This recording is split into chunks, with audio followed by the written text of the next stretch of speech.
Anoche la voz del 4B me dijo exactamente cómo voy a morir. Y cuando miré por la ventana esta mañana, vi mi propio cuerpo estrellado en el pavimento. Pero eso es imposible, porque yo sigo aquí, sigo respirando, sigo hablando contigo. Sé que esto suena a locura, pero necesito contarlo antes de que sea demasiado tarde. Antes de que se cumpla lo que me susurró a las 3:33 de la madrugada. Mi nombre es Carlos, y las historias de terror reales no siempre tienen final feliz. De hecho, estas historias de terror reales nunca lo tienen. Todo comenzó hace exactamente 3 semanas. Me mudé al 5º piso del edificio San Martín, departamento 5A. Justo enfrente, el 4B. Un apartamento que, según me dijeron, llevaba meses vacío. Me equivoqué. Desde la primera noche, escuché una voz. Una sola voz. Sonaba perfectamente humana, pero ningún ser humano conoce las cosas que esa voz conocía sobre mí. Cosas que ni siquiera yo recordaba haber pensado. La primera noche fue como una presentación cortés del infierno. Eran exactamente las 11:47 de la noche cuando la escuché por primera vez. Hola, Carlos. Bienvenido al edificio. Sé que estás despierto. Sé que estás escuchando.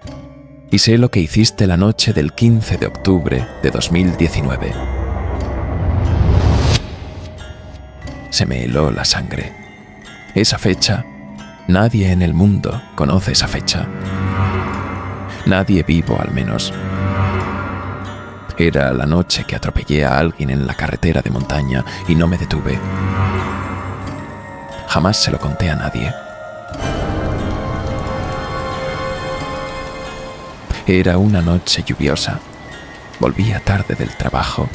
Estaba cansado. Una figura cruzó entre los árboles. Sentí el golpe seco contra el parachoques y aceleré. Aceleré sin mirar atrás hasta llegar a casa. Durante 5 años fingí que nunca pasó.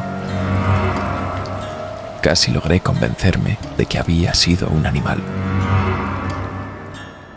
Pero la voz lo sabía. No te preocupes, Carlos. Continuó desde el 4B, con esa calma que solo tienen los monstruos reales. Esta noche solo quería saludar. Mañana por la noche hablaremos de Laura. Laura era mi hermana pequeña. Laura murió cuando teníamos 12 y 8 años, respectivamente. Laura murió por mi culpa, y absolutamente nadie en el mundo lo sabe. Esa primera noche no dormí. Me quedé con todas las luces encendidas, esperando que la voz continuara, pero había caído en un silencio que era peor que las palabras.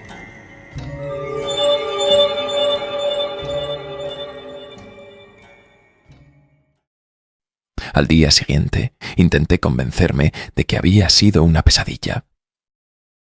Pero cuando llegó la noche, ahí estaba de nuevo. Carlos, ¿sigues despierto? Por supuesto que sí. ¿Quieres que te cuente exactamente cómo empujaste a Laura por las escaleras de mármol? Mi corazón se detuvo. La voz conocía los detalles específicos, las escaleras de mármol, la casa de los abuelos.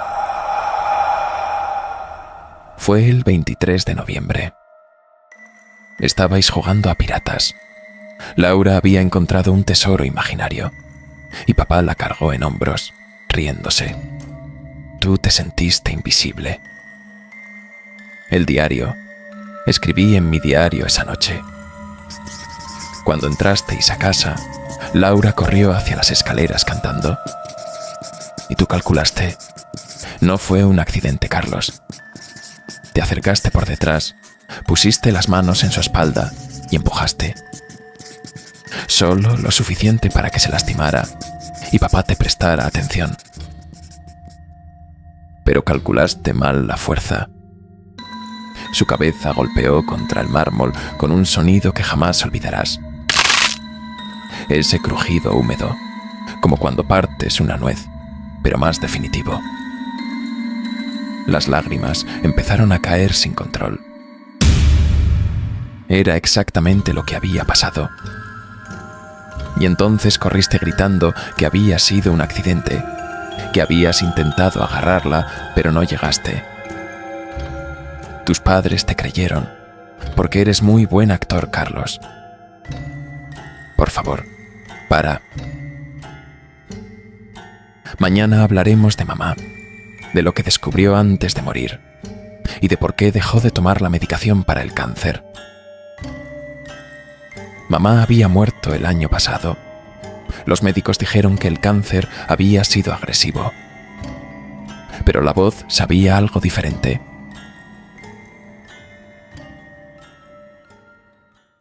La tercera noche no pude fingir que intentaba dormir. A las 11 de la noche ya estaba pegado a la puerta del 4B, temblando. Tu madre encontró tu diario mientras limpiaba el ático. Ese diario que pensabas que habías quemado. Leyó la entrada del 23 de noviembre, toda, y la del día siguiente, donde escribiste: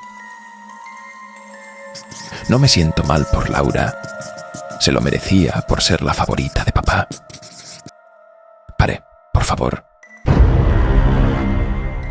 Tu madre no murió de cáncer, Carlos. Se dejó morir.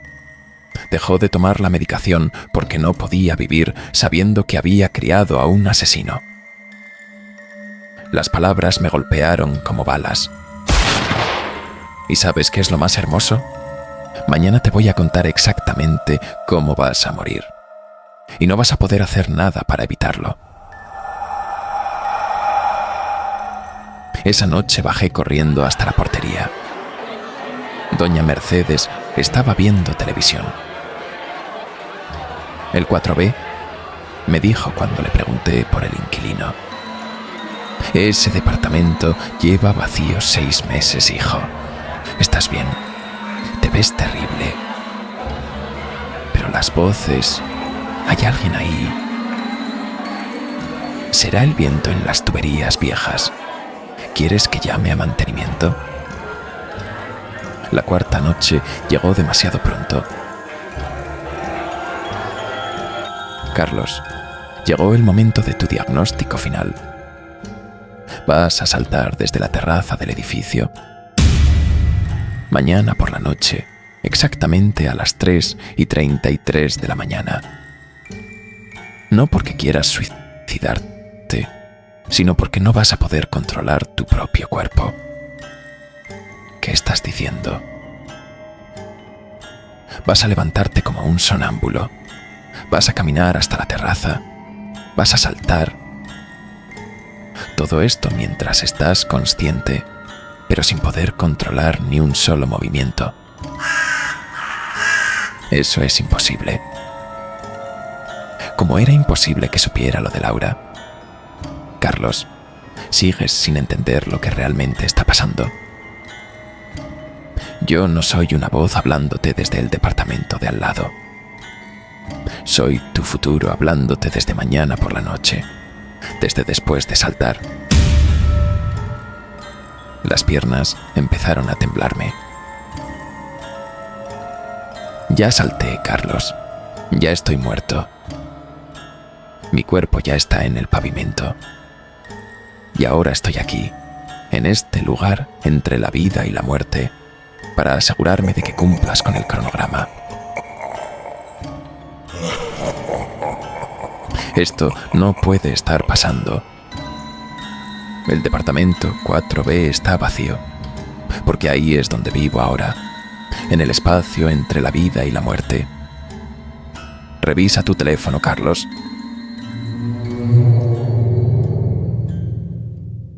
Con manos temblorosas saqué mi celular. Tenía un mensaje nuevo, de mi propio número. Mañana 3:33 de la mañana. Terraza. No faltes. Tú. El mensaje tenía timestamp de mañana, de un día que aún no había llegado. Eso fue anoche. Hoy es mañana. Son las 3:30 de la mañana y mis piernas ya no me obedecen. Se están moviendo solas hacia la puerta, paso a paso, como marionetas controladas por hilos invisibles. Puedo pensar con claridad, pero no puedo detenerme. La puerta se abre sin que yo gire la manilla. Estoy caminando por el pasillo hacia las escaleras que llevan a mi muerte. Paso a paso, escalón por escalón. La puerta de la terraza se abre sola con un crujido.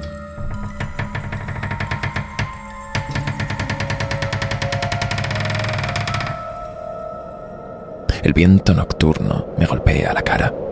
Mis pies se dirigen al borde sin desviarse. Y ahora, mientras camino hacia mi muerte, entiendo la verdad final. La voz del 4B no era mi futuro hablándome desde después de saltar. Era mi pasado. Todo lo que me dijo que había hecho, aún no lo he hecho. El atropello del 15 de octubre. Eso va a pasar dentro de 2 años. Empujar a Laura. Eso va a pasar cuando visite a mis padres el mes que viene. La voz no me estaba recordando mis pecados pasados. Me estaba dando las instrucciones para mis pecados futuros. Estoy parado en el borde de la terraza, mirando hacia el callejón 60 metros abajo. Perfecto timing, Carlos. Me doy vuelta.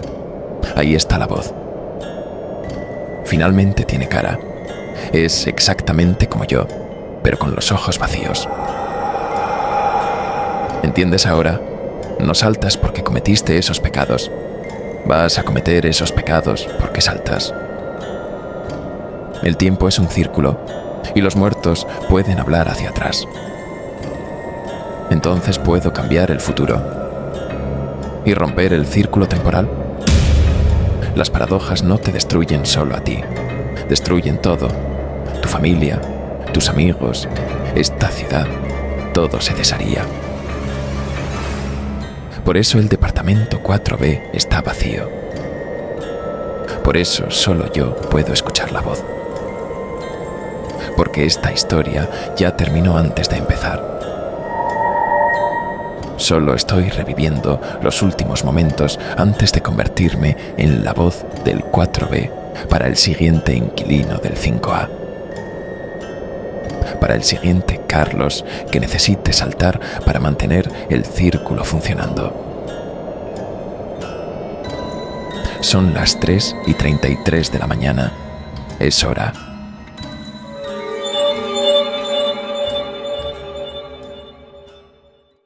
Si estás escuchando esto, si has llegado hasta el final, probablemente significa que ya te has mudado al edificio San Martín. Probablemente ya estás en el 5A. Probablemente ya has escuchado tu primera voz desde el 4B. Y probablemente ya es demasiado tarde para ti también. Bienvenido al círculo. Tu voz desde el 4B te estará esperando muy pronto. Muy, muy pronto.